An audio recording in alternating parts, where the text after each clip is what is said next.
sesleniyorum. Sesim duyulsun istiyorum.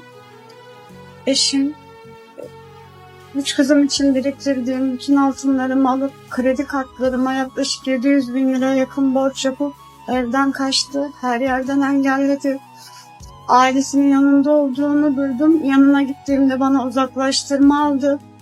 Hiçbir şekilde yanımda olmuyor. Borçlarını ödemeyeceğini söylüyor. Asgari ücretle çalışıyorum. 3 tane kızım var. Biri üniversiteye, ikisi liseye hazırlanıyor. Üniversiteye hazırlanan kızım ders çalışmayı bırakıp çalışmaya başladı bana destek olabilmek için. Evim kira.